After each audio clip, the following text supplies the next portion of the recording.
Hello, everybody. Thank you so much for joining today. I apologize. We are about 3 minutes behind schedule. So we are going to hop right into it. I can see everyone is rolling in now. So thank you so much for making time to be here with Adam and myself today. Thank you, Adam, for agreeing to sit down with me for an hour today. Such a value to the Snap community. We have so many advisors that get so much value from hearing from what other successful advisors are doing in their practices, what has worked, what hasn't worked. Tech stack especially is a huge thing right now that everybody is continually iterating on and working to improve. So we have a whole bunch of questions lined up for today, and I am going to ask all of you here today, please send in your questions as they come up. I can never get to all of them, but I will try. If you hit the questions tab on your control panel, there's a little arrow there where you can just click that and you can type and hit send. And I see, yeah, we've got a few questions coming in here now. Yes, if anybody else is having volume questions, let me know. Actually, maybe I can get any of you who can hear me to send me a quick yes in the chat, because I can see one person here is having some volume issues. So I just want to make sure that's not happening across the board. So if you can hear me, please send me a quick yes in the question. I would appreciate that. While we're waiting here, we do have a few handouts that you will see. Okay, perfect. Looks like most of you can hear us. So I apologize if somebody's having issues. It may just be an isolated thing on your end, but we will be sending out the recording perfectly. Thank you so much, everybody. In your handouts tab, there are a few handouts, just some advisor resources that we have for marketing and financial planning. So with that, thank you, Adam, for being here with us today. So we will just hop right into it. So let's start with sharing your background, and just to let advisors know, where you are in your career, a little bit about how you got there, and then we can probably get into the structure of your team and your practice today, just for context on the things that we're going to be talking about. For sure, yeah. So I got into the business back in 2006. Started actually straight out of university. So graduated, jumped into the field, started knocking on doors and calling anyone I knew, baseball coaches and that kind of stuff. So started traditional kind of mutual fund, insurance license, kind of doing a bit of everything. That was ramped up. So kind of building my own block of business under a bigger company. So I had some support around me, some senior advisors that were helping out. Kind of moved to a few different firms over the years. Fast forward to 2014 is when I launched Parallel Wealth and kind of stepped out fully on my own. So created my own umbrella and worked under that. In 2017, I dropped my mutual fund license and moved to more of a referral only arrangement.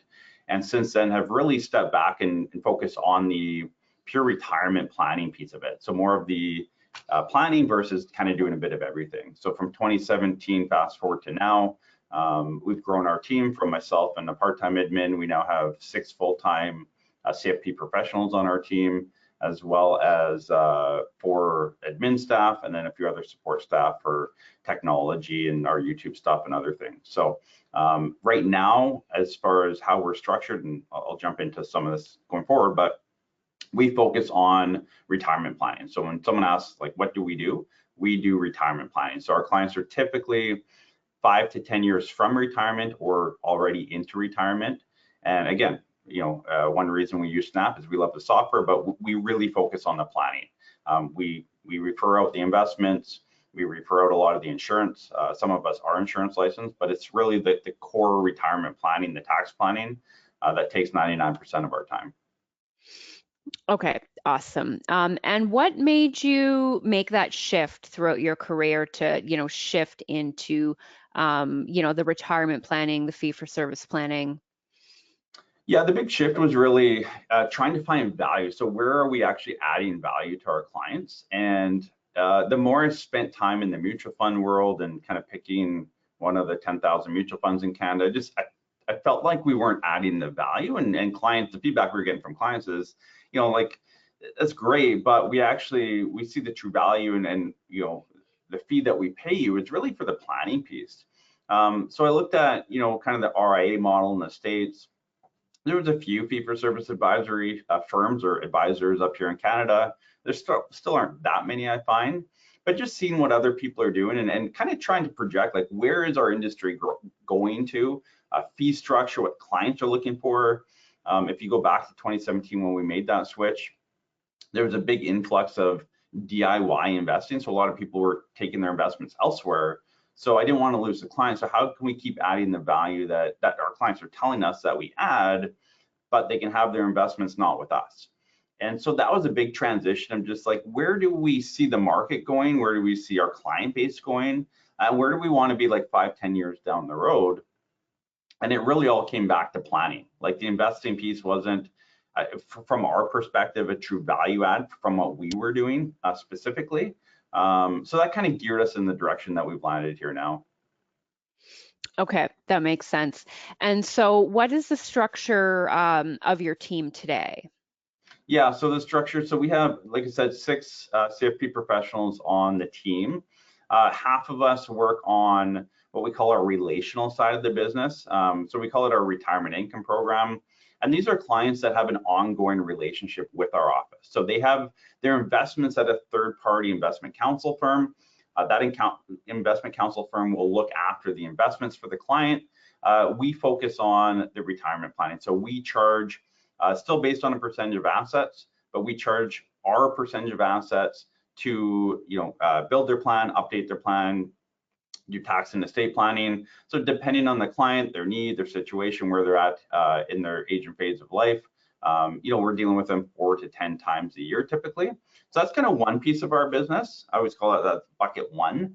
Bucket 2 of our business is more fee for service. So we do a lot of fee for service. Clients just looking for a pure plan. And so 3 of our planners work on that side of the business. And all they do is basically build, deliver fee-for-service retirement plans for Canadians. Okay, perfect. Yeah. Okay, so yeah, so we've got 2 different umbrellas. And so if we want to sort of talk about your process, we're probably looking at different processes for different parts? We are, yeah. So the fee-for-service process, it's very different because it's more of a transactional relationship at the end of the day. They're hiring us as a consulting partner for typically 3 to 4 months. So we gather their information. So we've taken the Snap, and I see you put kind of the toolkit there to download. But so we've kind of taken the Snap, data gathering sheet. We've customized it to what we want on our end.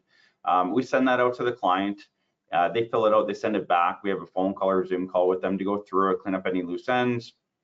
We build the plan. We go through the plan over Zoom with them. We have a full delivery package. And for those of you that are wondering, like, how does this look like? What is our delivery package? We don't put everything online because our stuff gets ripped off. But a lot of our secret sauce is right online, and people appreciate that.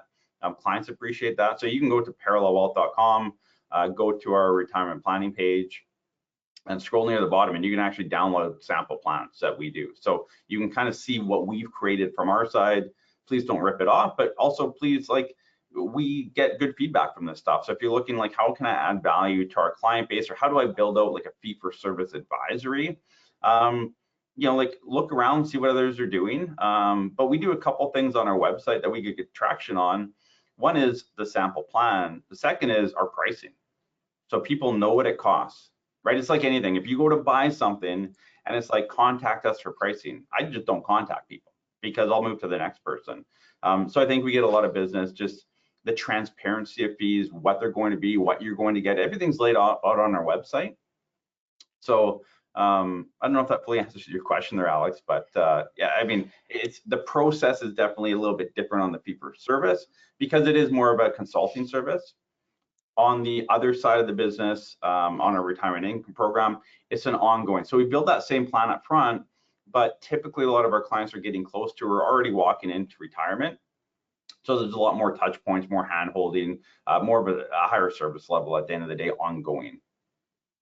Okay, yeah, and that makes sense. And so if we look at just your fee for service process, and yes, I saw that on your website that you had the prices laid out, and I was surprised to see that because it's unusual, and you don't typically see that level of transparency and that level of information sharing.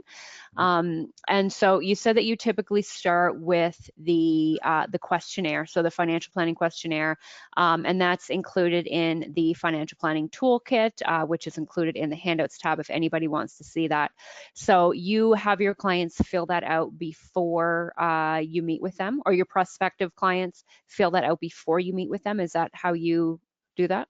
Correct. Yeah. So basically, our process is again, we have it set up online. So the client pays right online. We grab 50% of the payment up front. So they Mm-hmm. pay 50% before we start any work. That triggers an email to my admin team, who will then reach out, send an introductory email outlining here's what to expect going forward. Like the next 4 months of working or 5 months of working with us, here's what to expect, timing, structure, all of that. And then they'll send an engagement letter and they'll send that back finding. So we call it our financial planning questionnaire.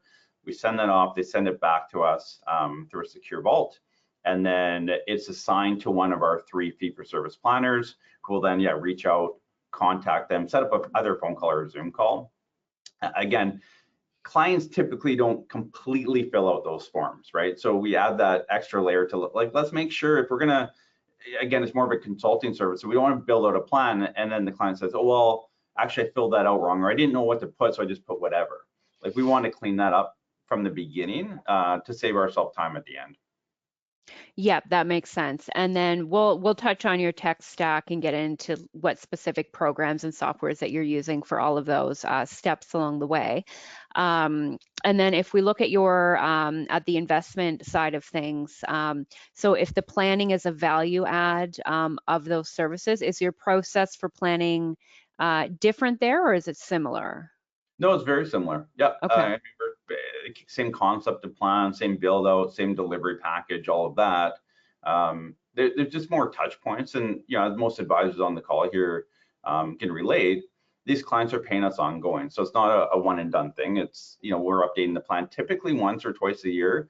Clients that are in the first couple of years of retirement, we find we're doing it 2 to 3 times a year, like a full plan update, spending a lot of hours with them, just making sure they're dialed in and understand what's going on. And then there's other, like every year we do a project. So our project this year with clients is estate planning. So we're actually going through their will, their power of attorney, their beneficiaries on accounts, their wishes. So we're just making sure, look, Joe and Sally, when you pass away, here's what you want to happen. Let's just make sure everything's mapped out properly so that actually happens. So there's these other peripheral projects and value adds that we'll work with for those ongoing investment clients. Okay, and so that's interesting. And so how do you pick a different like topic or focus each year for these projects? We do, yeah. So every year we Okay. pick a project, basically, and work with every single one of our clients through this. Yeah. So we have a form, we'll create a form. So we have an estate planning form that we'll send out, a bit of a checklist, send it out to them, have it back, and then we'll jump on a Zoom call. So right now we're doing about one of those a day with our clients, just going through like, here's some things you need to think about or change or discussions with your executor, or everyone's situation is a little bit different. But just making sure that they walk away from the process knowing that, okay, if I die tomorrow, what I want to happen will actually happen. And the people that need to deal with whatever's left know where it is and what it is and how it works. Yeah, that's interesting. And so what's the thought process behind like having the annual project? Is it for, client engagement? Is it to make sure that you're, servicing them the best as possible or Um, we just see a need for it at the end of the day. Like clients have a lot of needs. And I think sometimes as financial planners, we lump all this stuff together. Like we do estate planning as part of their overall retirement plan. But sometimes we need to take a step back and actually get to know the client. My big push this year was, how do we get to know our clients on a deeper level? How do we get to know their kids, their grandkids? Like our clients are typically 50 to 70 years old. So a lot of them have kids, a lot of them have grandkids. We don't know these people and we're not getting to know them necessarily. I know a lot of advisors are like, yeah, get to know kids and grandkids. So you get those assets over when they die. That's not why we're doing it. We're getting to know them because we want to have a deeper relationship with them, the client. So if we know who their kids are, like if you get someone's will, you know a lot about the important people in their life, right? Yeah. So we're getting all these wills, the power of attorney, important documentation, and we're getting to know our clients on a deeper level. We're building that trust with them even deeper, right? So when we have a call with Joe and Sally next year, we can ask how the kids, how the grandkids are doing. And again, part of our CRM system is tracking this stuff as well. Like we just had a call yesterday with a client, they just got back from Portugal for a month. So it's like, again, it's an hour-long estate planning, but 45 minutes of it was talking about the highlights of their trip. So these are the conversations we're here to help them on the estate and financial planning side. But any advisor on this call will know, you put yourself in the client's shoes, you want your advisor to know you on a personal level, what matters to you, your family, especially as you get older. Maybe younger, you don't care as much, but our clients care that we care about them and their family and what happens going forward. Yeah, absolutely. That makes a lot of sense. And do you have examples of previous projects that you've done just to sort of give advisors an idea? Yeah, so last year we did CRA online access. So for any client that wanted us to gain access to CRA, just to help them walk Okay. through their RSP contribution limit and TFSA contribution limit. A lot of people get really confused by that. They find it very frustrating to get login and they forget their login. And so it was just, let's take that burden off of you. Here's a form to sign. It gives us access. And then we can log in on your behalf and make sure your TFSA is actually maxed out, but not over contributed to. And you got 1 or 2 more years of working life. Let's make sure that we're utilizing that RSP room as much as we can. So these things, they matter in the planning piece, but a lot of times the clients are getting frustrated on the gathering the information that we require as financial planners. So the project in 2023 was for those interested. Not everyone did, but a lot of them did. We now have access to CRA to get that data from them. Okay, cool. Yeah. Okay, so we've sort of touched on the process for each side of the business, and it's fairly straightforward.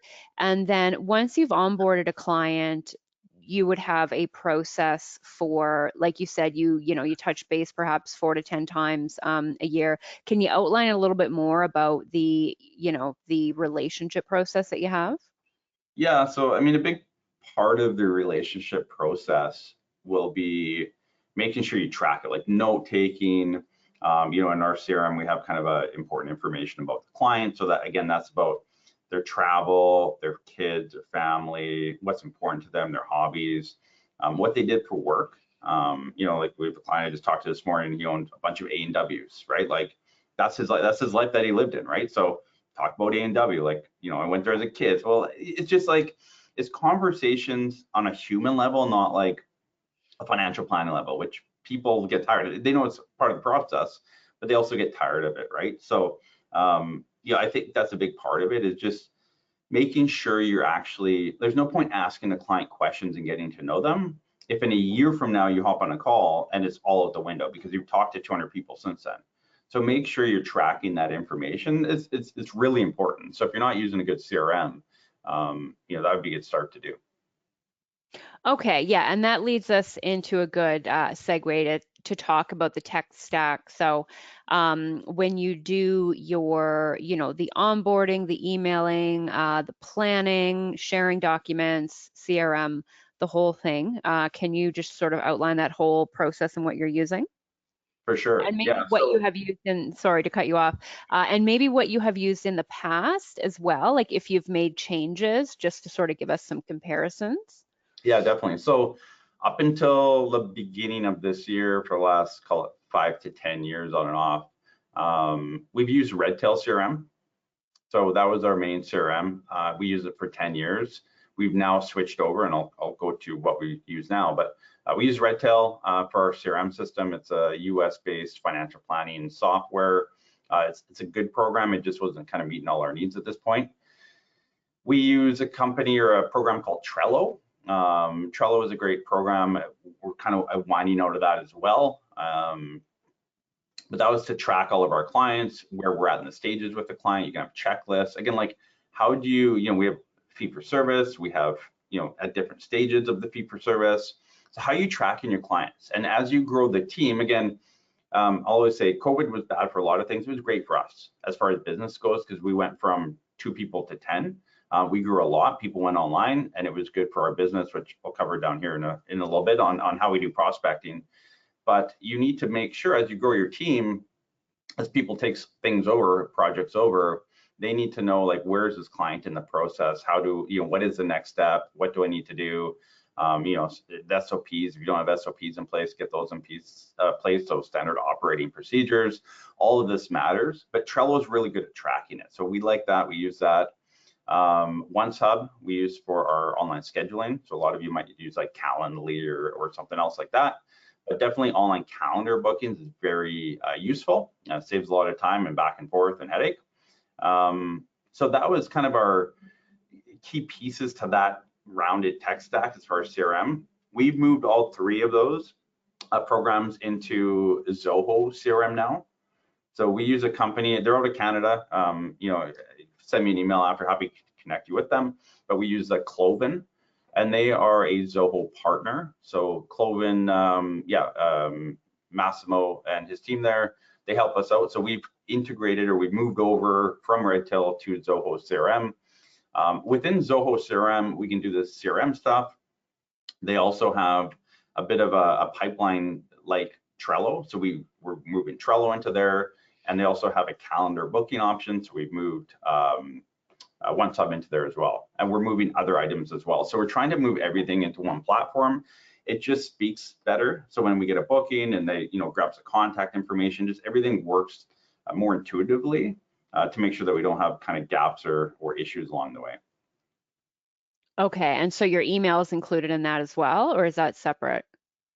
Email gets all tracked in there. Yeah, so email Okay. gets tracked. We still use Outlook, but everything gets tracked into Zoho CRM. So when I go into a client, I can see, and our phone system as well. So when I've, when a client phone me, it pops up on my screen who's calling. When I answer it, it actually records the calls. It can do a lot of that stuff. So every client contact in our Zoho CRM will track email, phone call, meetings, all of that. And then we can take notes, obviously, right in there as well. So that's kind of our CRM, client tracking, opportunity management system that we use currently.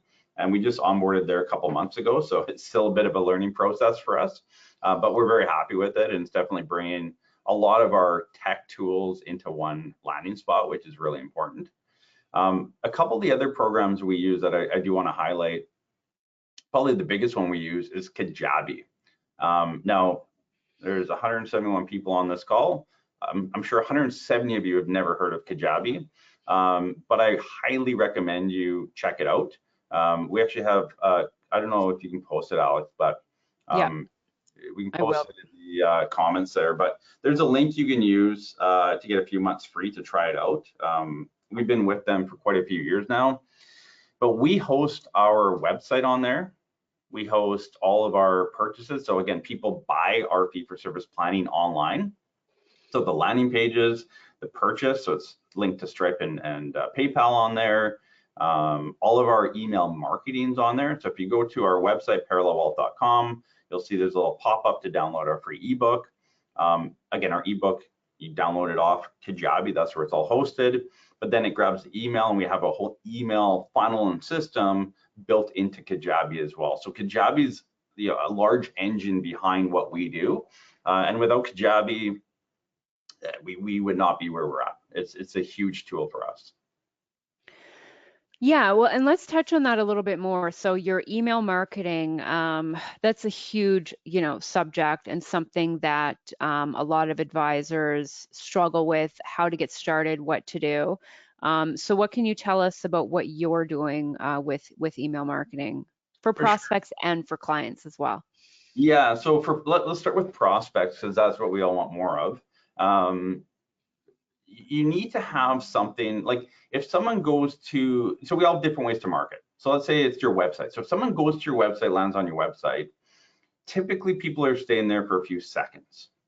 And if you don't have anything for them to grab, they're not going to write down your phone number, email, but they'll download a free, again, for us, we have a retirement planning kit kind of idea. But this value add is it's quick, it's simple, takes a second for them to download. They do have to put in their email and name. But again, now we're grabbing their information. So if you have something on your website, to grab that information, start tracking that. Like, how many are you getting? So we get about 300 people a month download our retirement ebook. So it's a good grab. Like, we get a lot of names out of it. The thing is, from there, okay, we have these names. Now, what do you do with them? Like, how do you actually like keep dripping on them? So again, at the end of the day, whether you're selling investments, insurance, planning, whatever your services are, for all of you on this call, you need to make sure that when that prospect has an insurance need, that you're top of mind. But again, if they visited your website 3 months ago, you're probably not top of mind anymore unless you've had a tool and a process to kind of keep dripping on them. So what we do is, when they download the retirement ebook, they get that directly downloaded. They get an email right away saying, thanks for downloading the ebook. And then basically we have 6 emails over 17 days. So over the next 17 days, so 2.5 weeks, they're going to get 6 different emails from us that are related somewhat to retirement, because we know they're interested in retirement because they downloaded that ebook. And it's just good, deep information. Again, you want to be providing information. And the first 5 to 10 emails you send in this process, it needs to be, you're just giving away value. Just give. From there, they get moved into another email funnel that we've created called our Worms lead funnel. It's 49 different emails over 365 days. Mm-hmm. So once they're done that original one, they're now getting 49 emails over the next year from us. And early on, they're about 3 to 4 days apart, then they stretch out to about a week apart. But again, every week for a full year, they're getting touched by our office. And so we know retirement's on their mind, and now we're continuing to touch them through a direct email. Now, the emails typically will be 2 value add informational things you need to think about. The third one will be more of a sales thing, like, hey, here's a service that we provide. It might be a good option for you. Here's how you can learn more about it. So that's what we do. So we have the ebook, you download the ebook, and then you're getting essentially 55 emails over the next year from our team with value add, and here's how we can help you. And do most of your prospects that come to you, have they already been on your email list? Have they been, are they aware of you, or how do you measure? Yeah, I mean, I don't have the exact data because it'd be close to impossible to track, but I would say over half would know kind of who we are or what we do based on our YouTube channel. Okay. So I would say, if I was going to guess, 70 to 80% of people coming to our website are coming through our YouTube channel. Okay. Yeah. That makes a lot of sense. Yeah, and I mean, your YouTube channel is huge, and that's a whole other topic to talk about, sort of the start of that and how that has worked for you. So yeah, we'd maybe get into that another time, just so we don't get too off topic here. Oh, and thinking of, so the retirement guide that your prospects will download, that's something that we would just typically call a lead magnet, and that's one of the best ways to get your ideal clients, to opt in and allow you to start email marketing to them. And that entire process is actually outlined in the advisor's marketing guide that is in the handout tab, if any advisors here are sort of wondering how to, the logistics of actually creating and setting something like that up. It's super, super powerful. And then, so what do you do for your clients as far as email marketing goes? Is that an important piece for maintaining relationships, or is it mostly prospects? No, yeah, it's 99% for prospects. We feel that our clients that we're working with currently, sending them kind of bulk generic emails don't add value. Where the value actually lies, and we get this data I had again this morning is the YouTube stuff. So we continue to provide advice and value through YouTube. And so our clients, a lot of them, majority of them still watch the YouTubes. We do 2 videos every week. So it's kind of, it's both servicing our current client base, giving them value, and they're like, hey, I saw that video, and are we set up that way? It's like, yeah, I know you have successor beneficiaries, you're good. But then it's also like a huge prospecting tool for us, in that people that are thinking about moving advisors or hiring an advisor, it's giving value to them. So it's kind of, we're hitting two birds with one stone essentially that way with the YouTube stuff. But yeah, the email campaigns, going back to that quickly, it takes time to create like 49 good quality emails, links on there to like sign up and get more information and all that. Like, it takes time.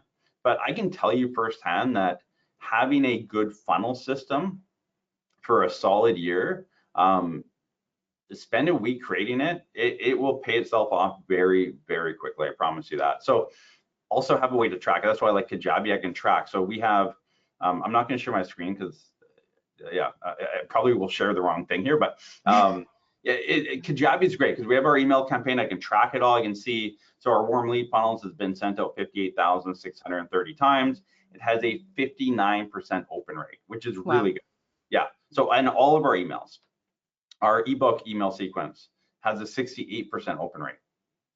So you want to track these things. And so we go through once a year and look at our warm lead funnel and look at open rate on each individual email and see where there's a drop off. And again, when someone pays for a fee for service plan, I can go into their file because they're in our system here, and I can see, like, is there one email that's triggering a lot of purchases? So again, data is really powerful. The more data you have, the more you can use that data to grow your business going forward. Yeah, that's right. And did you find that there were ever any specific things that were clearly, not working that you can recall, like specific topics, subject lines, anything like that you were like, wow, this is just not resonating? You got to be careful on the sales side of it, right? Like, you don't want to come across as it's like, oh, here's another salesperson, right? And that's why you got to add more value versus sell. It's more on the sales side. We had a few that were a bit, not sleazy, but we're trying like different methods. What works the best is, hey, you probably have a pain point around retirement, whether it's taxes, how to draw down your money, estate planning, whatever it is. So like our sales emails are more, here's your pain point and here's how we solve it for clients. You should probably reach out to us. And that's worked really well. So again, it's not just like an email saying, hey, just a reminder, we offer financial planning. You should reach out to us if you need help, kind of idea. It's again, still going to like the pain point and the solution. And actually, I wanted to bring up this book because this is it for those of you that have not read Donald Miller, Building a Story Brand. Read this book. This is by far the most important book I've read to transform my business. But it just talks about like every client is a character and they have this process they need to go through, and they need a guide in that process. And each one of us on the call can be their guide, but they don't know that. And we need to make sure we let them know that we are the perfect guide for them. There's other huge tidbits in this, including go to your website or go to any other financial planner's website. And if you don't know what they specialize in within 2 to 3 seconds, your client is burning energy and they're not going to hire you. So if you go to parallelwealth.com, the homepage says your retirement isn't going to plan itself. That's where we come in. It's like, okay, they do planning for retirees. And it's a certain, like, you know exactly what we do within seconds. And we don't do it perfect. We're far from. But these, we change our website probably 3 or 4 times a year, just based on the other ones I see, thoughts, ideas, that kind of stuff. But the whole idea in this book, and again, please read it because it'll transform your business. And I don't get paid by Donald. I don't know who he is, but he talks about, you want to make sure that your prospects aren't burning calories. Like, they shouldn't have to burn a lot of calories to know who you are, what you do, and what you offer. And so this book really breaks down that process and talks about what thing, like, a lot of you have websites, and I'm on them all the time, that just like, I would never become a client because I don't know what you do, or you do like 500 things, right? So make your message clear, make sure your client's not burning calories. Yeah, and that's really good advice. And I mean, I think the one I've always gone by is, if you try to speak to everyone, you wind up speaking to no one, because it doesn't resonate, it doesn't stick, it doesn't make sense. Yeah, and for younger advisors on this call, like, I mean, I've been doing this for 18 years now, and for the first 10 plus 10, 11 years, I helped everyone. Like if you were a human, I could help you basically with anything. We've been fortunate where we've been able to kind of zone in, and everyone tells you from day one, right? Like find your niche. That doesn't come naturally right away. So if you're younger, you're new in the business, don't get frustrated by not having that niche, but start working towards it. Like figure out like where are you getting traction? Where are clients finding value in the services that you provide? And really zone into that. So again, for us, when we talk to someone and we get a lot of business this way, it's like, look, we only do retirement planning. We don't do everything else. If you need something else, we'll bring another expert in. We get a lot of clients from that. So it's a simple message, and it's a simple, like, we stay in our lane. We don't get out of our lane at all. Yep, very, very interesting. Okay. Okay, so we've sort of talked about the front end of things, CRM, email marketing. Let's get into the actual planning process. So when you I guess prior to somebody, formally becoming a client, when you're still in the prospective stage, are you using Snap in that time, or are you doing any planning, or are you waiting until there's a formal arrangement? No, we wait for a formal arrangement. Okay. Again, I think we're a bit different than most out there, fortunately, in that the traditional, and again, before COVID, this was my world too, so very aware of it, is, if you have a good prospect, so let's say you have, a $2 million prospect on the line, how many meetings do you have with them? I'd say typically 4 to 6 before there's any like engagement letter signed and business to be done. In that time, yeah, you're trying to like show them what you can do, and you might be building a bit. You're doing a lot of free work along the way. So for us, we're lucky because the YouTube channel definitely brings trust. So when someone contacts us, they're typically 90% of the way to sign up and start working with us, whether that's an ongoing, the retirement income program, or just fee for service. And so most people that have that conversation with us, they know what we do, they know our process, they've seen. So do I use Snap with a prospect? No, but I use it on the YouTube channel. So people have seen like, oh, I've seen the software you use. Looks like an Excel spreadsheet. I actually understand it. The one I got from my bank is 400 pages and it's just graphs and charts and I don't know what it all means. So do we use Snap for prospecting? 100%. It's a huge sale feature for us. Do I use it when I have a phone call with the client or a Zoom call with the client to try and land them? Never. I'll send them a YouTube video. So we have those tools, but definitely I think you want to show, for most of you that don't have that means, would be, yeah, absolutely. You need to use Snap projections because A, it's a great software, and B, people understand it. And if you've done, like, we kind of review our tech stack annually, and we look at other planning software, and we always come back to Snap, because at the end of the day, you can have the greatest plan for a client, but if they don't understand it, it's useless. And I would say 80% of clients or Canadians that have a plan, quote unquote plan, their bank or elsewhere, they'll say they have a retirement plan or a financial plan, but the reality is they don't actually understand what it means.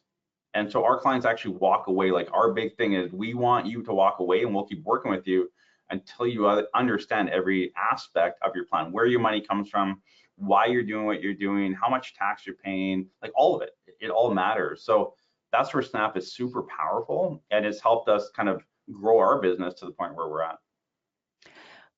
Okay, that makes a lot of sense. And it sounds like that's a lot more efficient to, share your YouTube videos with prospects rather than take the time to, sit down and create a plan for each individual one through that process. Um, so Yeah, that's super. you got to value your time too, right? I think a Yeah. lot of advisors do so much free work. Yeah, and there's a point in your career when you're younger that you need to do free work. Mhm. But I think once you've been in the business 15 to 20 years, you shouldn't be doing free work anymore. We're professionals; we should be paid for what we do. So we don't touch a plan until we're paid, until an engagement letter is signed. Yep. Okay, that makes sense. And then, so once the engagement letter is signed, what's the process that you would go through, with sort of introducing the client to Snap and using Snap to show them the value? Um, and then I guess the second question to that would be, are you typically answering the same questions? Like, are clients always coming to you with the same questions? Yeah, so yes. So yeah, we have the financial planning questionnaire that we've created. So it's basically the one that Snap has put together, and then we've change it to add in more questions and kind of gear it to how we want to deliver the plan, and also some questions that we want to ask along the way. So they will get that, they'll fill that out. We have, again, I'm huge on automation. Like, why, again, to your second question of like, are we getting the same questions all the time? Yeah, like most people have, and the more you spend time with people similar to you, you realize like you have the same questions. Like, I have 4 little kids. Like, I have questions about parenting and this and that. But when I hang out with other parents, they have the same questions. So you kind of bounce it off each other. So we're getting the same, because we have the same type of client, we're getting the same questions ongoing.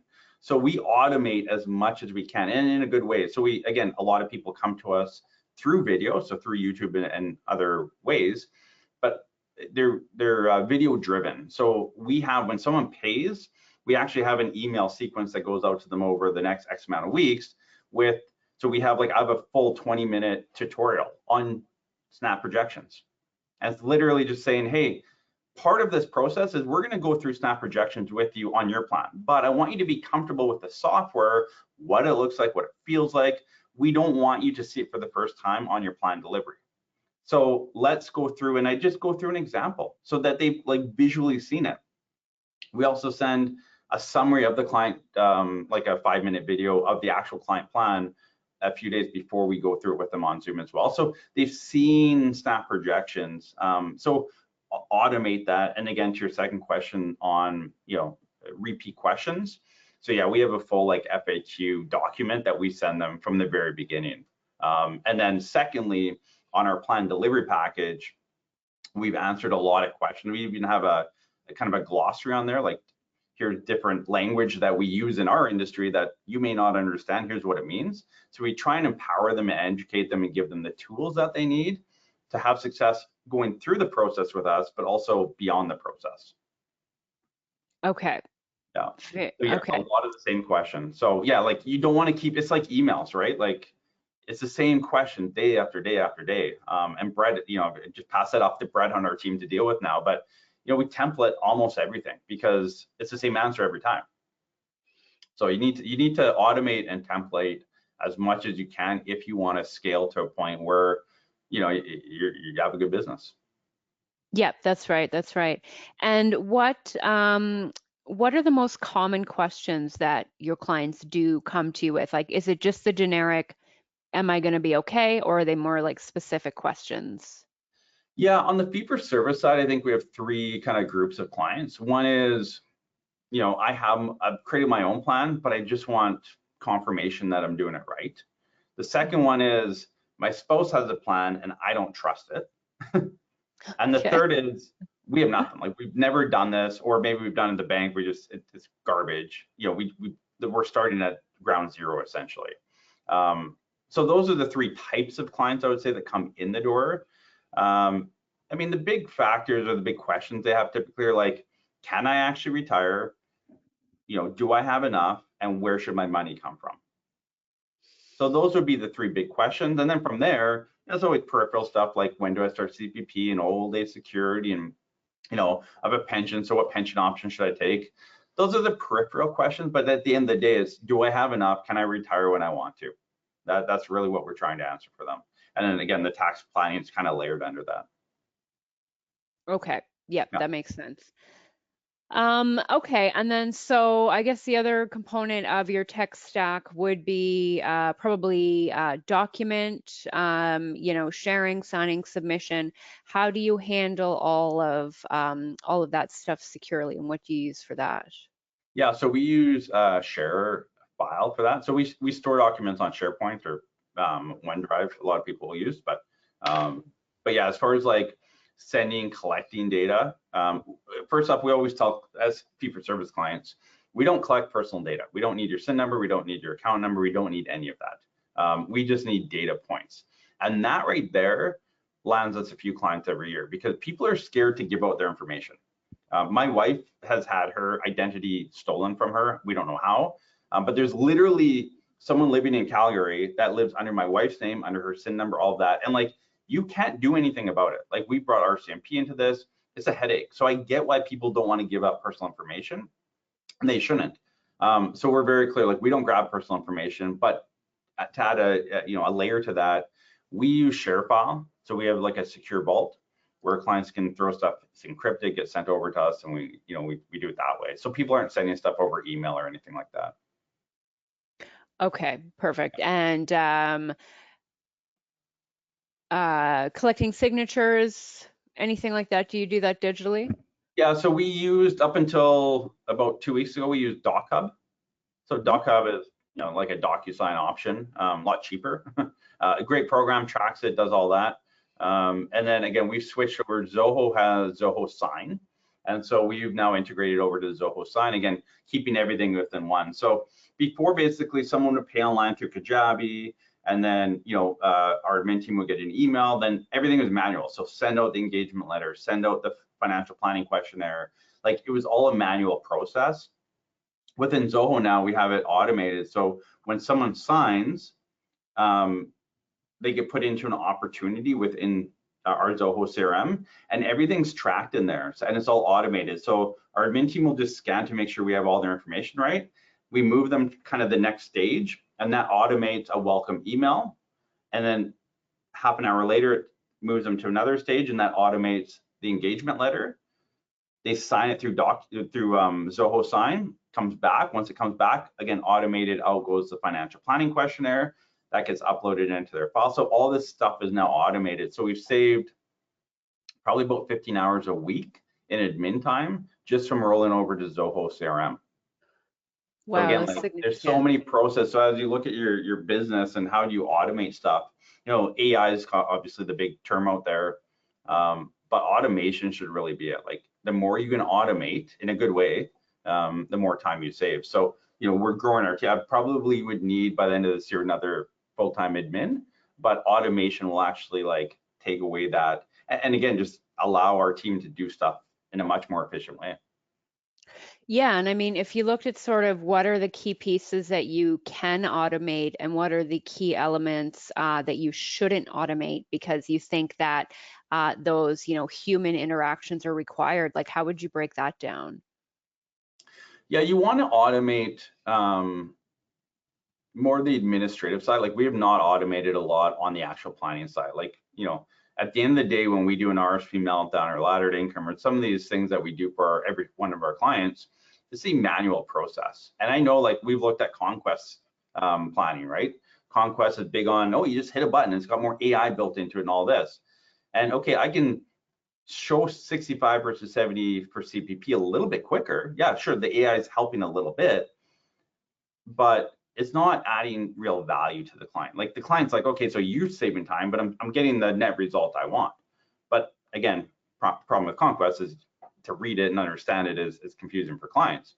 So when you look at, like, yeah, what to automate, what to not, look at the process working with each and every one of your clients. So the next 5 to 10 clients that you take on, look at, like, what are you doing for each client, and is there emails that go out? Like, is it a templated email that goes out at a certain time? Automate that, right? To figure out how to automate that. And again, you can do that both through Kajabi or through Zoho. So look at those two programs. They're very powerful programs. Again, Kajabi, when someone downloads our ebook, they get touched 55 times from me personally without me lifting a finger. Now, I had to build that from day one, but that's where automation is super powerful. Yeah, that makes a lot of sense. Okay. Wow, this nearly hour has gone by super quickly. So I'm just going to jump here to one last topic that I Yeah, just wanted to make sure we touch on before we run out of time here.